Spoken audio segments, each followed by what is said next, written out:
بسم اللہ الرحمن الرحیم۔ ناظرین گرامی، آپ اپنی اسکرین پر یہ لکھا ہوا دیکھ سکتے ہیں گلستان۔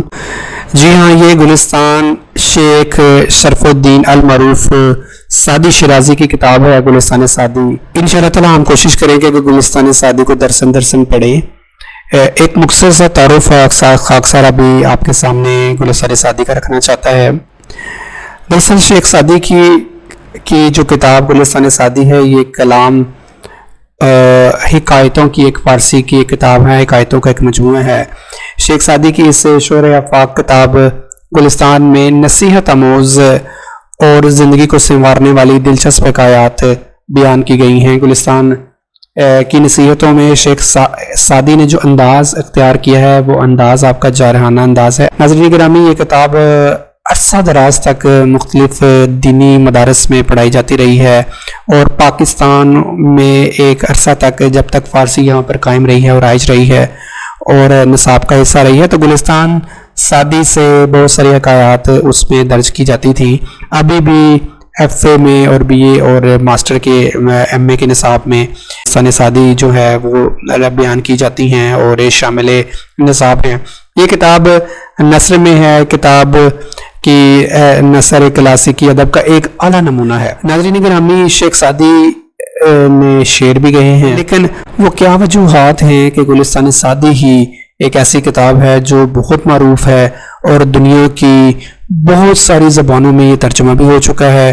اس کے علاوہ جہاں پر لٹریچر کا نام آتا ہے، وہاں گلستان سعدی کا نام جو ہے وہ ریفرنس ہوتا ہے۔ تو وہ کیا وجوہات ہے کہ گلستان سعدی اتنی معروف ہے کہ ہر جگہ یہ پڑھائی بھی جاتی ہے، پھر لوگ اس کے جملے بھی کوٹ کرتے ہیں فارسی زبان میں بھی، پھر اردو میں اس کا ترجمہ کر کے ضرب المثل کے طور پہ بھی استعمال کرتے ہیں۔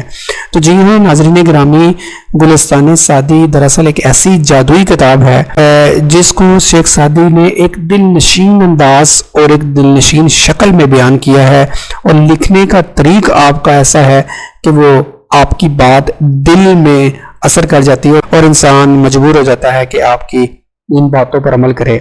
لیکن ناظرین گرامی، اگر ہم گلستان سعدی کو پڑھتے ہیں تو گلستان سعدی حافظ کے کلام کی طرح کوئی غزل عاشقانہ نہیں ہے، نہ ہی اس میں عرفانہ قسم کی باتیں بیان کی گئی ہیں، نہ ہی اس میں بہادروں کے بڑے بڑے قصے بیان کیے گئے ہیں جیسے شاہنامہ فردوسی میں بیان کیے گئے ہیں، اور نہ ہی اس میں اسرار شریعت اور نہ ہی نکات طریقت اس میں بیان کیے گئے ہیں۔ لیکن وہ کیا وجوہات ہیں جن کی وجہ سے یہ کتاب بہت مشہور ہے؟ خاکسار سمجھتا ہے کہ آپ نے اس کتاب میں جو فصاحت و بلاغت کو مقدم رکھا ہے، اور آپ کا جو حسن بیان ہے، بات کو بیان کرنے کا طریق ہے، وہ بہت مختلف ہے باقیوں سے۔ آپ ایک قصہ لے کر آتے ہیں اور قصے کے بعد اپنے ایک نتیجہ بیان کرتے ہیں، اور اس نتیجے سے آپ یہ بات جو ہے اخلاقی طور پر سمجھا دیتے ہیں۔ یہ وہ کچھ طریقے ہیں جو گلستان سعدی میں، اور آپ نے نثر مسجع اور مقفع میں یہ عبارت لکھی ہے۔ تو ناظرین گرامی، یہ وہ وجوہات ہیں جن کی وجہ سے گلستان سعدی جو ہے بہت مشہور اور معروف ہے۔ یہ سعدی شیرازی کو آپ اپنی اسکرین پر دیکھ سکتے ہیں۔